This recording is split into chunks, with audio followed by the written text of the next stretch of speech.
नमस्कार, मैं हूं हीरा परिहार और आप देख रहे हैं देशभक्त डायलॉग। कुमाऊं यूनिवर्सिटी के अंतर्गत अभी जो है छात्र संघ के इलेक्शन हो रहे हैं, उसके रिगार्डिंग हम पहुंचे हैं उत्तराखंड स्टेट के उधम सिंह नगर डिस्ट्रिक्ट के रुद्रपुर डिग्री कॉलेज के अंतर्गत हम पहुंचे हुए हैं। अभी जो इलेक्शन हो रहे हैं, हम बातचीत करेंगे। यहाँ पर राजनीति विज्ञान के प्रोफेसर हैं, डॉक्टर सर्वजीत सिंह जी हैं और वे जो है यहाँ पर छात्र संघ का जो चुनाव हो रहे हैं उनके प्रभारी हैं। उसके रिगार्डिंग बातचीत करेंगे कि क्या क्या यहाँ पर सिक्योरिटी जो छात्र संघ के चुनाव है किस प्रकार से ट्रांसपेरेंसी उन पर रखी जाएगी, और साथ में जो आज के दिन में कई जगह ये देखा जा रहा है कि छात्र संघ जो इलेक्शन है भारत सरकार जो है कई कॉलेजों के अंतर्गत उसमें बैन करने की बात आ रही है। साथ में जो है सोशल मीडिया के अंतर्गत भी ये देखा जा रहा है कि गार्जियंस तक का कहना है कि छात्र संघ की जो इलेक्शन है वो जो है यहाँ पर ये पॉलिटिक्स करने जाते हैं या एजुकेशन लेने जाते हैं, ऐसी तमाम तरीके की बातें आती हैं। लेकिन जो है देश के एक कर्णधार है युवा और लीडर जब बनते हैं कई सारे, अगर हम बैकग्राउंड देखते हैं तो कई सारे ऐसे लीडर आज भारत देश में जो है भारत देश का प्रतिनिधित्व कर रहे हैं, लेकिन उन्होंने अपनी शुरुआत जो है छात्र संघ से ही शुरू करते हैं। आइए उनसे मुलाकात करते हैं।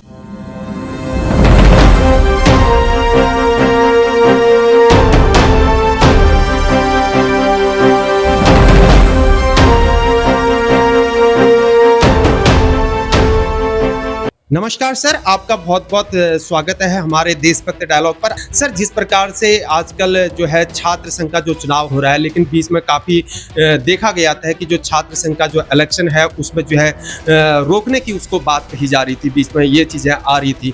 लेकिन जबकि देखा जाता है कि जो भारत में अभी जो नेता हैं उन्होंने देश का जो प्रतिनिधित्व कर रहे हैं वो छात्र संघ से ही उन्होंने शुरुआत करी है। हालांकि ये भी देखने को आया कि छात्र संघ जो है छात्र जो है अनशन पर बैठ जा रहे हैं कि जो है इलेक्शन करने की बात कर रहे हैं, उस पर आपके क्या विचार हैं सर, प्लीज।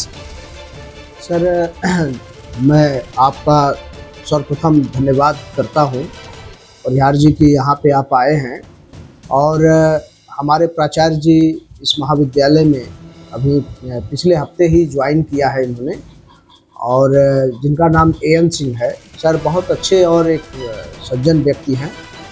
और रह गई बात छात्र संघ और छात्रों की, तो स्वाभाविक रूप से जो छात्र संघ है वो लोकतंत्र की नर्सरी मानी जाती है।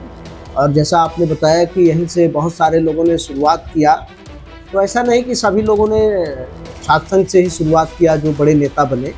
हाँ, उसमें से बहुत सारे लोग भी इस तरह से बने हैं, लेकिन पिछले दिनों से कुछ इसमें गिरावट भी आई। इसीलिए बहुत सारे लोगों ने, शासन प्रशासन और बहुत सारे गार्जियन जो अपने बच्चों को भेजते हैं, कहते हैं कि भाई यहाँ पे पढ़ाई कम होती है, राजनीति ज़्यादा होती है। हालांकि ऐसा भी नहीं है, वहाँ पे पढ़ाई भी होती है और राजनीति करने वाले बच्चे राजनीति भी करते हैं। तो हम लोगों का ये उद्देश्य रहता है कि महाविद्यालय में शैक्षणिक वातावरण का निर्माण किया जाए, अच्छी से अच्छी शिक्षा दिया जाए। जैसे मैं अभी आया, अभी मैं क्लास लेके, मैं फर्स्ट सेमेस्टर की क्लास लेके आया, तब तक आप आए हैं। तो हम तो बच्चों से ये भी कहते हैं कि भाई पहले क्लास लो, और नेता वही अच्छा होता है जो पढ़ने में अच्छा होता है।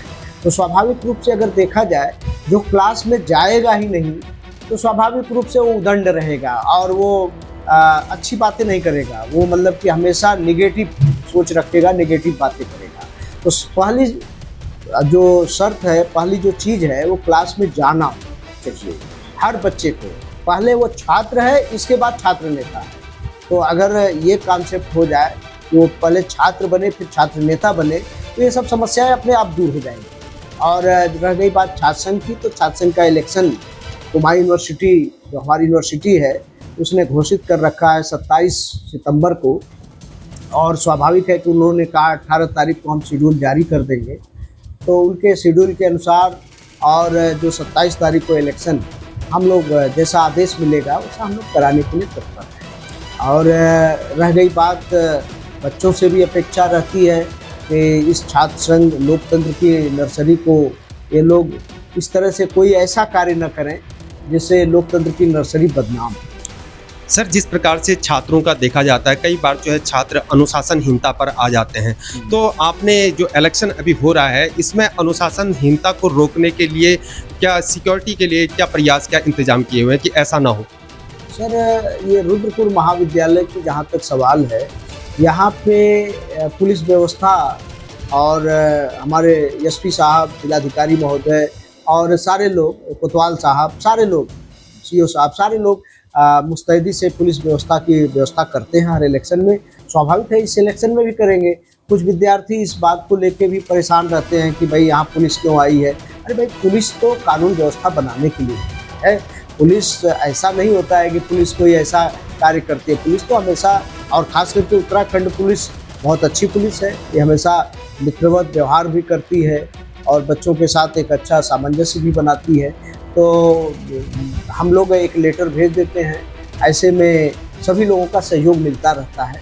और महाविद्यालय में 8,500 विद्यार्थी करीब हैं इस महाविद्यालय में। एमबी के बाद कुमायूं क्षेत्र का सबसे बड़ा महाविद्यालय है। तो स्वाभाविक रूप से अगर देखा जाए तो इस महाविद्यालय में कानून व्यवस्था एक समस्या तो है, क्योंकि बहुत सारे बाहरी छात्र छात्राएँ यहाँ पे आते हैं। और बाहरी जो छात्र छात्रा, जैसे यहाँ पे जो ग्रुप में बटे हैं बच्चे, वो खुद लाते हैं बाहरी और दूसरे के ऊपर आरोप लगाते हैं कि सर वो देखिए वो बाहरी बच्चों को ले आया, या ये बाहरी बच्चे क्यों आ रहे हैं, जबकि उनके साथ खुद बाहरी बच्चे आते हैं। तो एक समस्या है सर, ये बहुत बड़ी समस्या है कि कानून व्यवस्था स्थापित करना, बनाना, क्योंकि आज की जो युवा पीढ़ी है वो किसी की बात जल्दी सुनती नहीं है। तो ये समस्या तो है। सर, जो इलेक्शन हो रहे हैं छात्र संघ के, इसमें ट्रांसपेरेंसी को लेकर आपने क्या व्यवस्था की है? सर, ट्रांसपेरेंसी क्या है? मतलब ट्रांसपेरेंसी का तो मतलब ये है कि मैं आपको बता दूं कि मैंने 28 इलेक्शन करा दिए हैं 28 साल सेवा में रहते हुए। तो ऐसा है कि ट्रांसपेरेंसी में आप कोई भी व्यक्ति अपनी नौकरी के साथ समझौता थोड़ा करता है। मतलब कि वो सभी बच्चे, चाहे जो भी बच्चा हो, सब बराबर होते हैं और किसी भी बच्चे के साथ हम लोग ऐसा व्यवहार नहीं करते हैं कि ये अपना है, ये पराया है, या ये कोई ये है। तो सबको समान व्यवहार करते हैं, इसीलिए बच्चे मानते भी हैं। इस बात को बच्चे भी मानते हैं कि भाई जो इलेक्शन होता है बहुत ट्रांसपेरेंट होता है, किसी प्रकार का किसी के साथ भेदभाव नहीं है, सब बच्चे अपने ही। Sir, one more last question sir, आपका समय ज़्यादा नहीं लेंगे। हम भारत वर्ष में निवास करते हैं, भारत देश में निवास करते हैं, लेकिन जिस प्रकार से कहा जाता है कि भारत में स्त्री को लक्ष्मी का रूप माना जाता है और स्त्री को जो है सबसे आगे रखा जाता है, लेकिन क्या उस प्रकार से इस छात्र संघ चुनाव में क्या महिला की भागीदारी और एक गर्ल्स की भागीदारी किस प्रकार से आपको दिखती है? क्या कोई गर्ल्स यहाँ पर पार्टिसिपेट कर रही है पॉलिट में, इस छात्र संघ चुनाव में? सर, पहली बात तो मैं आपको बता दूं सर कि हमारे महाविद्यालय में लगभग 70% गर्ल्स ही हैं। 70 से बल्कि ज़्यादा हो जाएगी, 75, और 30% ये बॉयज़ स्टूडेंट हैं। और हमारे छात्र संघ इलेक्शन में कुमायूं यूनिवर्सिटी के संविधान में एक पद छात्रा उपाध्यक्ष का भी दिया गया है, अध्यक्ष, उपाध्यक्ष, छात्रा उपाध्यक्ष। तो एक जो छात्रा उपाध्यक्ष का पद है, उस पर तो एक लड़की या एक गर्ल्स जो है वो तो हमेशा चुनाव लड़ती ही। दूसरी बात कि सर, राजनीति के, आज मैं तो राजनीति विज्ञान का प्रोफेसर हूँ, थोड़ा सा कुछ गिरावट तो आई है, इससे हमें कहने में कोई गुरेज नहीं है। इसलिए लड़कियाँ थोड़ा सा पार्टिसिपेट कम करती हैं और निस्संदेह रूप से लड़कियों के लिए थोड़ा सा यह कार्य थोड़ा सा, बहुत सारे परिवार भी नहीं चाहते हैं कि मेरी बेटी जो है राजनीति में इस तरह से जाए। हाँ, लेकिन कुछ बच्चे हैं जो बहुत अपने आप को, कुछ लड़कियां हैं जो बहुत अपने आप को ऊपर रखते हैं, बोल्ड हैं, मतलब अच्छे हैं, पढ़ने में भी अच्छे हैं, तो बच्चे आते हैं, वो भी चुनाव लड़ते हैं। थैंक यू सर, आपने देशभक्त डायलॉग से अपने वक्तव्य को यहाँ पर रखा, उसके लिए आपका तहे दिल से शुक्रिया, आभार और बहुत बहुत अभिनंदन। धन्यवाद सर, आप आए, अच्छा लगा सर।